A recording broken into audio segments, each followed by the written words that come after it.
they would turn their brakes off right now. Alright, Reezy Reed, Rock 100. What's this? Yeah, From Me to You, Part 2. Are y'all dreams nightmares?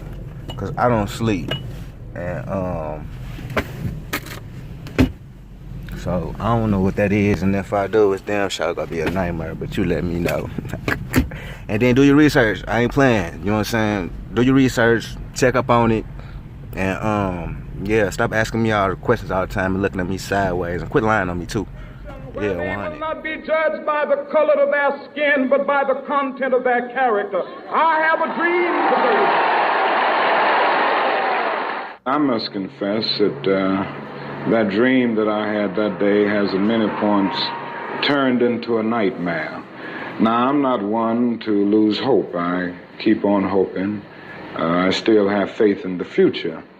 But I've had to analyze many things over the last few years, and I would say over the last few months.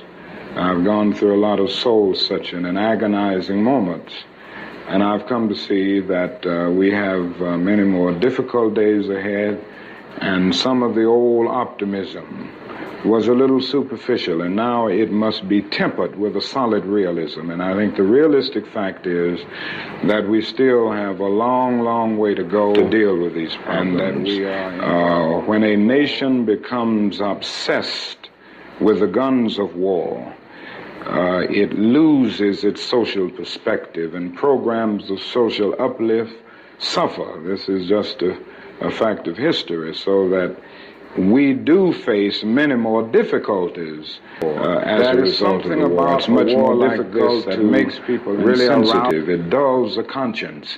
It strengthens the forces of reaction, and it brings into being bitterness and hatred and violence. I think the biggest problem now is that we got our gains over the last 12 years at bargain rate, so to speak.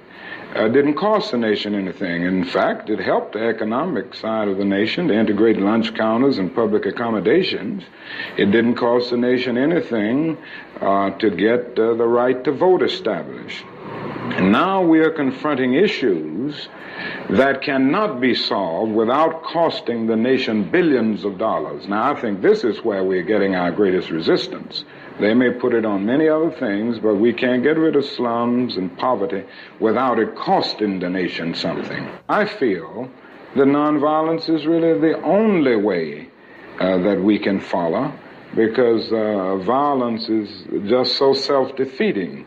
A riot ends up creating many more problems for the Negro community than it solves. You can, through violence, burn down a building, but you can't establish justice. You can murder a murderer, but you can't murder through violence. You can murder a hater, but you can't murder hate.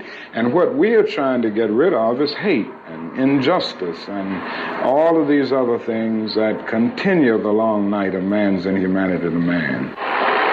When we allow freedom reign, when we let it reign from every village and every hamlet, from every state and every city, we will be able to speed up that day when all of God's children, black men and white men, Jews and Gentiles, Protestants and Catholics, will be able to join hands and sing in the words of the old Negro spiritual, free at last, thank God Almighty, we are free at last.